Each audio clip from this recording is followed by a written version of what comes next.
Hi everybody, welcome back to the DesmWorks channel, and apologies, but I had hoped to give an update today on progress around getting some of the parts replated and everything like that. I had hoped to give an update on getting some of the parts recoated.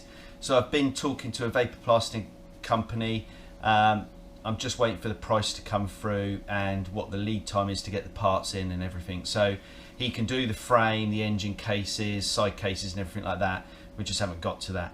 So let's talk about what we're going to do today. Today I'm just going to do a little follow-up from a couple of questions that some people asked around what do I look for in an engine when I'm overhauling it, stroke rebuilding it. So this isn't about dimensional checks, but some just really quick and easy tips around where you can see visible signs of damage that might mean you need to investigate further, particularly within the Ducati engine, so both the 2 valves and the 4 valves. It's all common sense stuff, so some of you might already know this, but it just helps to steer you in the right direction as to what you need to look at, what you might need to measure in a bit more detail, and hence what you might need to replace. In absence of having the correct measurement equipment, you can at least look for the signs that might mean that you need to delve further and get hold of that measuring equipment, because wear tends to leave excessive marks, scoring, or finish damages in some of the protective coatings, and if you see that, it's usually an indication that you need to do more investigation as to what's caused that. Okay, so without further ado, I've laid out a number of parts on the bench. Let's have a quick look at these. One thing I'm not going to talk about is bearings and how to check those. There is guidance in the manual that says you can clean them out, wash them, re-lubricate them, but my view is that if you've stripped a set of cases down to this position, then you may as well replace the bearings, because it's not often that you take the whole engine apart. So my stance, once I've always split the cases, I always do the bearings. And that's not to say that these bearings are beyond use, because the manuals from Ducati quite clearly state that you can clean them out, re-lubricate them, gently turn them, and look for excessive wear and play. So that's just my stance. Okay, what to look for. So I'm going to start with the cylinders first. What you're looking for is any significant scoring going up and down the actual barrel, and if as this engine has got, you can still see the original factory cross hatching from the top through to the bottom. It's a fair sign that you've not had too much excessive wear. Now when I put the engine back together, I will be measuring the distance or the diameter between the cylinder walls, and you take a measurement in 3 places, one there, and then one right at the base of the swept area, and that's to look for whether or not you've got a taper going down the cylinder. Now these are 94mm barrels. On the pistons, again, you can look for signs of scoring. So again, you can see on this piston there's some minor scoring there.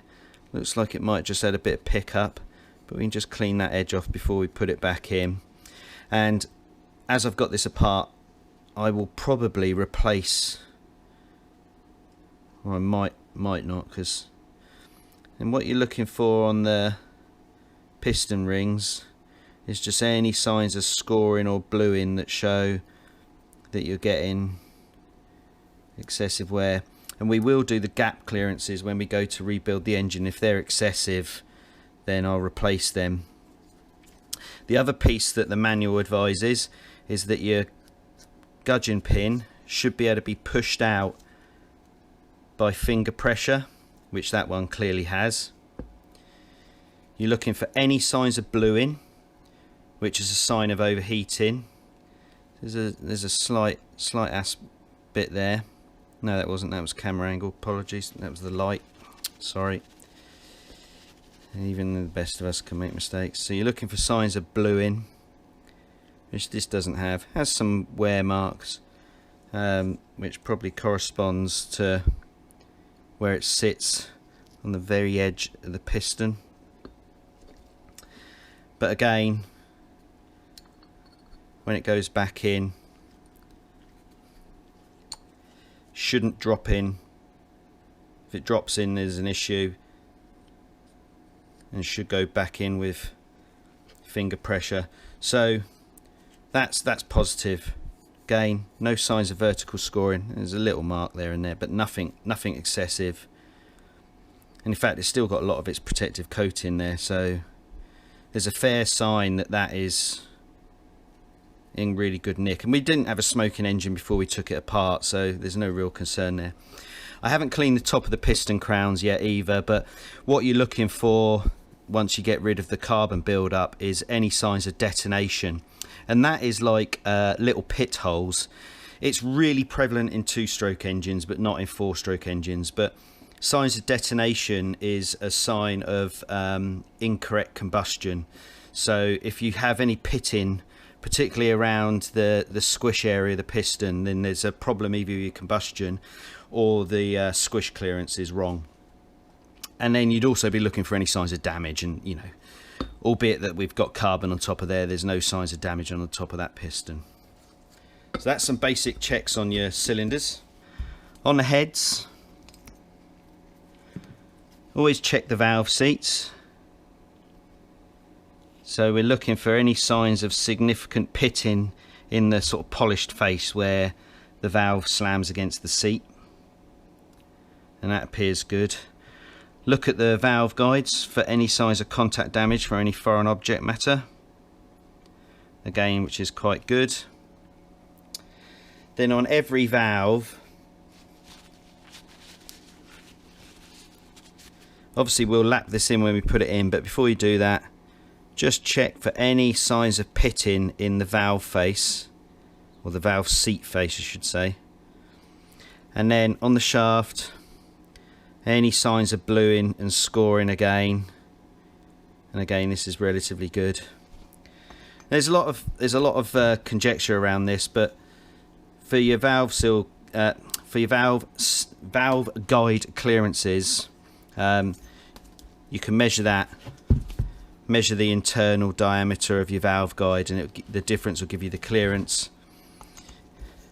You can also just stick it in, and this has got no rock in it at all, but if the valve rocks backwards or forwards, either left to right or front to back, then there may be wear in there that warrants further investigation, but this is nice and tight. And again, if you use some basics around how the engine was performing, it wasn't smoking.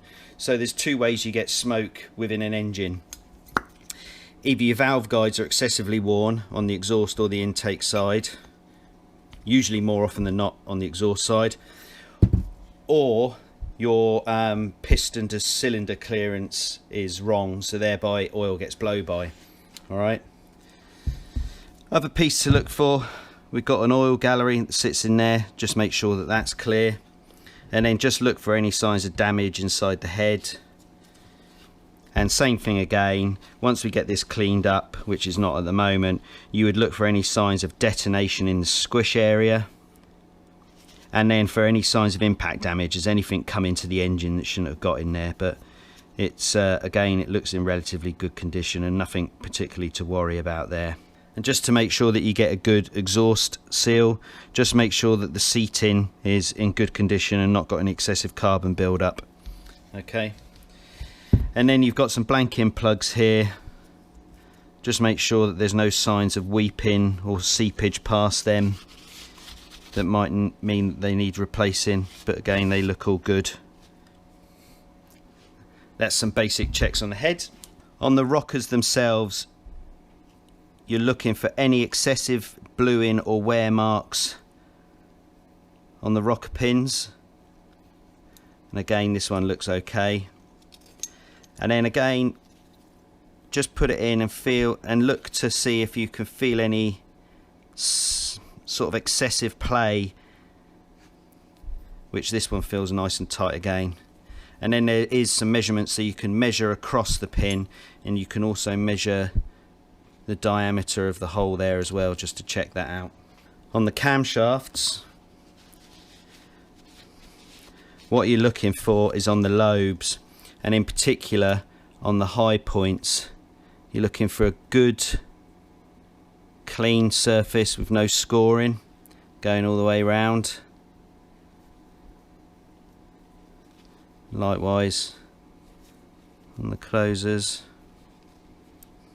And the areas you need to pay a particular attention to is the ramp part here. This is the change in direction for the valves, so you need that to be consistent and sharp. Not sharp as in like razor sharp, but a nice even radius going around it. And again there, so you're just making sure that you've got good position on that. And then just look at the overall condition. And again, this engine was pretty good, so there's no signs of excessive sort of wear that need any further investigation on the cam. Gear teeth are an interesting one. So you can do what's called a load mesh test, which is to put blue across all of the teeth, rebuild the cases, spin it over, strip it all back down, and look to see how you're getting contact on the various teeth. But what you can also do, and I don't know if the camera is going to pick it up in this light, but where there's metal to metal contact you get a slight polished face, and what you want to do is just check that it's even across all the teeth. If that polished section is an even shape all the way across the tooth, that means you're getting good load contact on the gear teeth. And you're also looking for any signs of pitting or damage in the actual face of the gear, because that means you've got a bit of foreign object got in there, and it will slowly over a period of time cause transference of wear across all the teeth. So you tend to find once you get a mark in one tooth, it will transfer to all the teeth because of the way the gears come into constant contact with one another. But you just go across all of these, looking for any signs of impact damage, particularly against the teeth. What you should also be looking at is the dogs on the individual gears. They should have nice, good, sharp relief edges, so the relief going back, okay, and the very edge of the dog should be in a good constant radius as well. It shouldn't have any excessive wear, because that's the bit that causes you to miss the gears going in. So if you see when that's together how that meshes. Hopefully you can. Sometimes if you get jumped or false neutrals, it's because you've got excessive wear, and what happens is rather than cleanly going in, it will jump basically and bounce back out. Alright. Oh, and the easiest way is if you disengage all the dogs, you can turn most of the gears so that they're free to spin, and then you've just got to pick the shaft up, and you can just roll the two remaining gears across like that. And then you do the same on this one. So make sure your dog teeth are just disengaged so it's nicely out, and then you can just spin over. And actually you can, hopefully with this angle, certainly I can, you can see the wear marks slightly better, and again they're nice and consistent shape across the gear tooth, which is a sign of good wear. Anything you see, just make sure that that's not a mark in the gear tooth. And again, look at the dog teeth and make sure that there's no excessive wear in there, because that affects your engagement. And then just check there's no stiction on the gears that move up and down the shaft. And same on, make sure you've got the full range of movement.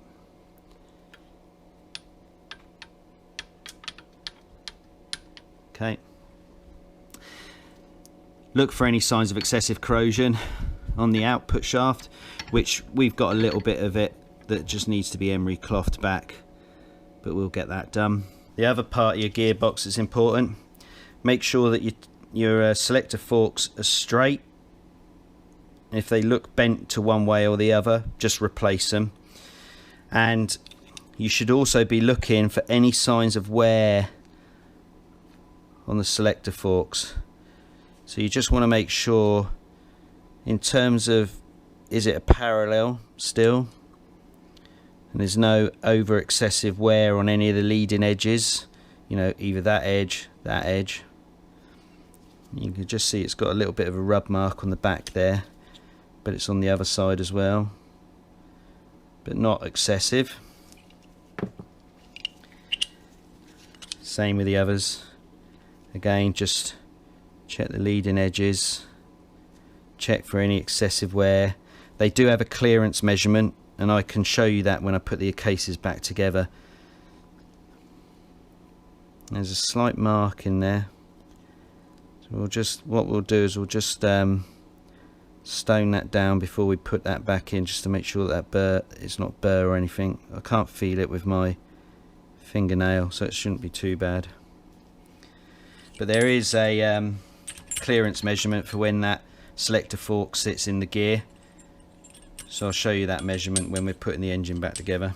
While we've got the intermediate timing shaft, just look at the keys, condition of the threads, any excessive wear where it comes into contact with the bearings, and then just make sure that the water pump drive is not splayed, so it doesn't run a risk of fracture or anything like that. On the selector forks, again, what you're looking for is excessive wear on either sides of the face, which it would show it's coming into contact with the drum too much, and that looks okay. And you want a reasonable face on here, so it should be a relatively sharp claw, but what you don't want is a massively rounded off one, or one that's worn back excessively. This one again looks relatively good. If these are excessively worn, that's where you get really bad engagement again, and you can hit false neutrals because you don't cleanly grab those pulls. If you see the way that sits around that, if that's excessively worn, it can not drop in properly, so it can bounce back out. So you need that to come in so it holds it in. And likewise, makes it hard if I'm doing it without cases. Likewise, you should see the same on that back pull as well. Okay, so that you need to make sure that that's not excessively worn, because otherwise it can jump in and out. But you can get this leg as a replacement if this is excessively worn, so you can just pop that off and fit a new one of those. Likewise, what you're looking for on the selector drum, that the channel for the neutral is clean, no excessive scoring on the face that sits in the cases. Okay, any signs of damage on the where the spring, detent spring goes in, to make sure that it's a clean engagement and it can't bump out. No excessive signs of scoring or wear in there either. And then looking at the channels where the selector fork guides go, just look for any signs of damage, any rounded edges. I mean, I very rarely find a problem with these, but it's always good to check if there's been any excessive contact on them. Oil pumps, you can strip these down and check the clearance between the body and the actual oil pump gears. Pressure relief valve sits in there. Again, you can take that out and check that that operates. And then just check again the gear teeth, that you've got consistent wear markings on there, so it's showing that it's got good alignment with the drive gear that it sits on. Primary gear, again, same thing. You're looking at signs of wear on the gear teeth, and then on the corresponding primary drive that sits on the crank, again, check the teeth, looking for signs of wear. And again, that's pretty consistent across there. I don't know if you can see the polished bit where it's driving on the primary gear for the clutch, but it looks okay. On the starter assembly, so you've got, that's the timing gear drive. Again, just check for any sort of impact damage on the gears and consistent wear marks. And that looks okay. Oh, that's a bit of dirt. I thought that was a bit of wear, but it's not, it's a bit of dirt. Got the needle bearing. Just make sure the bearing journal that it sits on. No excessive signs of scoring any way round it. It's got a bit of dirt on it, but don't worry about that. That looks good. Right, the starter sprag operates against this starter wheel. You may be able to see it. There's like a series of little dents in there where the sprag bearing bites into it. So it's got like little cam wheels, if you like. They're not perfectly round. They're slightly misshapen, ovaled, I think is the word. And you're just looking for any excessive wear. So whilst this has got wear, it's smooth feeling. You're looking for tearing marks or deep divots where these dig in too much, because what that gives is the fact it doesn't get a clean spin, and sometimes it will grab, jump slightly, grab again, jump slightly, grab again, and that's where you can get starting difficulties. Another thing, you can just feel by hand, can you make it pull around? So anti-clockwise it should be free to spin. You shouldn't feel any resistance at all. The moment you try to turn it clockwise, it should bite straight away. If it doesn't, then this is either excessively worn or you need a new sprag bearing. Alright. Now on the rotor for the generator, just check for any signs of contact. Shouldn't be any because there's a slight clearance. Alright. Same with the flywheel. Just check the flywheel for any damage. This is this bit here. Okay, and that's all good. Starter gear.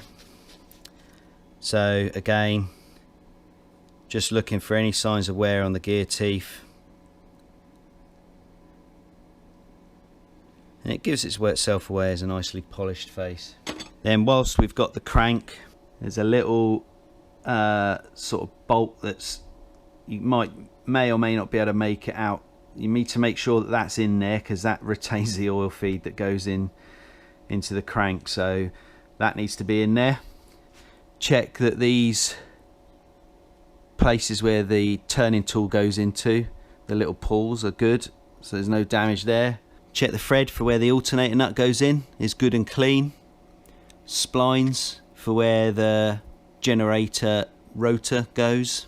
Where the crank sits in the main bearing, just check that there's no signs of scoring that shows that it's spinning on the inner race, or any sign of bluing.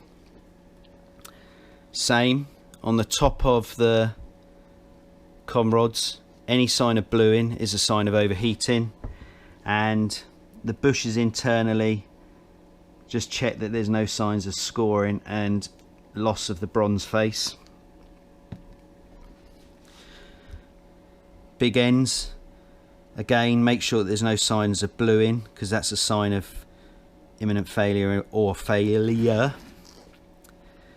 Other main bearing seat, again, check no signs of excessive scoring showing that it's spinning on the inner race. Check that the taper for the primary gear is clean, particularly because it takes a bit of force to get it off. Sometimes it can score it as it comes off, but it looks okay. Check the key channel is good. And then the thread, and here's the main oil feed, and I've got like a little set of brushes that I can clean this out with, so if you want to clean that out you can clean it out, but I also put parts washing fluid through it when I rebuild it as well, so I'll make sure it's all fully cleaned out. And then this is the infamous oil gallery plug that can back itself out in a lot of the earlier engines. Now this one looks to be steel, but they in a lot of the engines they're aluminium. And what happens is that backs out, you get loads of filings inside your oil, which is an indication that it's starting to go. And you'll see there, I can just remove the shim out of the way to give a bit clearer.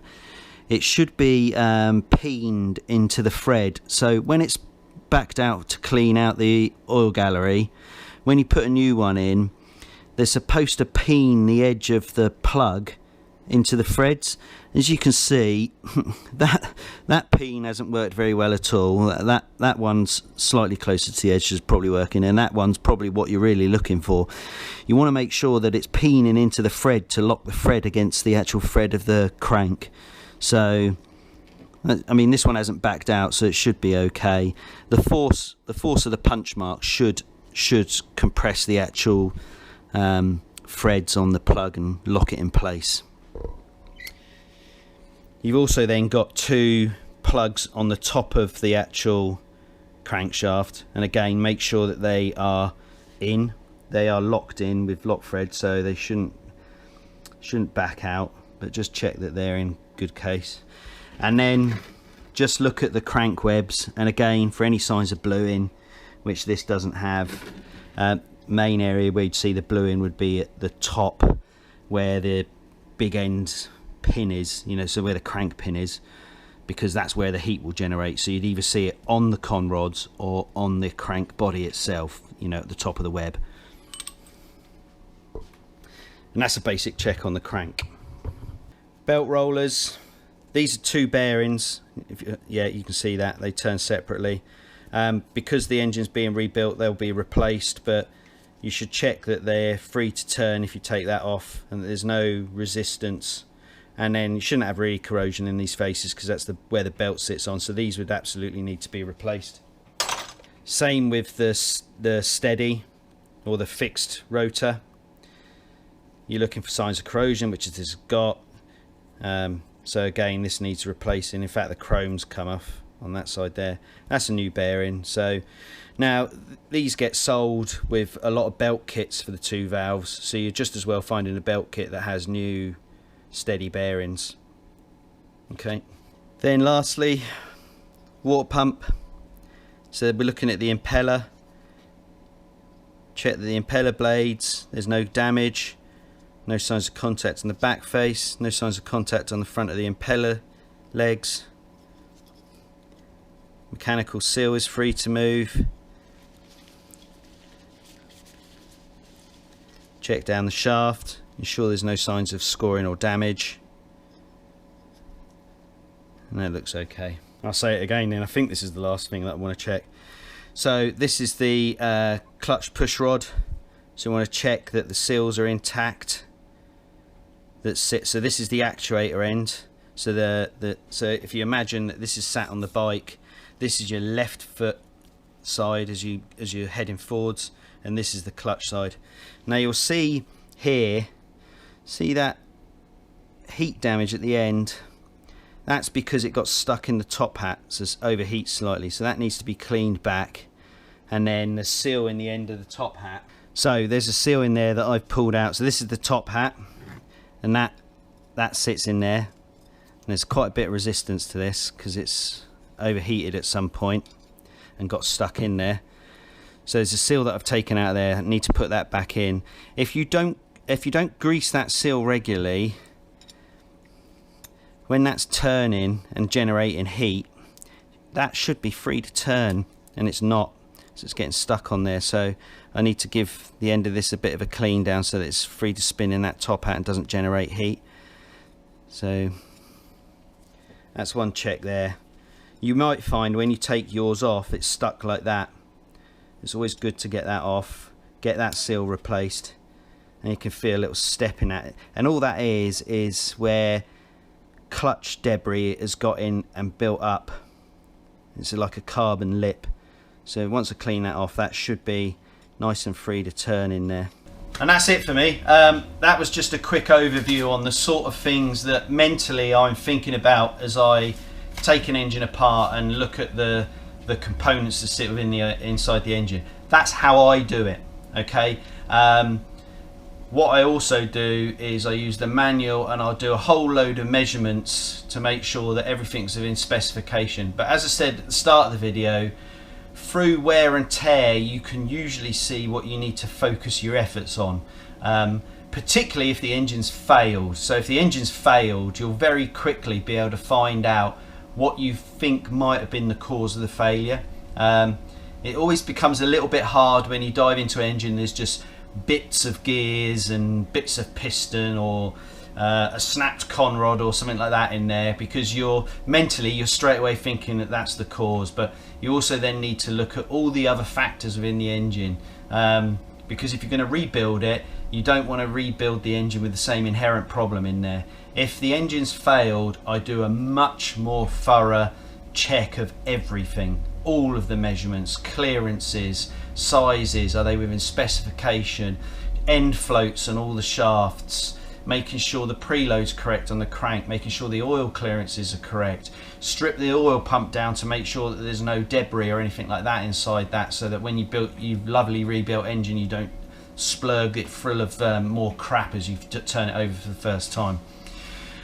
Hope that was of some use. That was in response to a couple of questions, and because obviously I'm waiting to get everything blasted and coated so that we can start putting everything back together, because we're at that sort of we're in the peak of the rebuild. So we've stripped everything apart. I'm now in the place where I need to get everything prepped so that we can start getting the bike back together. Hope you enjoyed that video. If you did, chuck us a like down below. Any questions or comments, then feel free to ask them and I'll try and get back to you as soon as I can. And if you're not subscribed to the channel, would really welcome you as one. So hit that subscribe button and notification bell, and see you for more content. Thanks then, bye.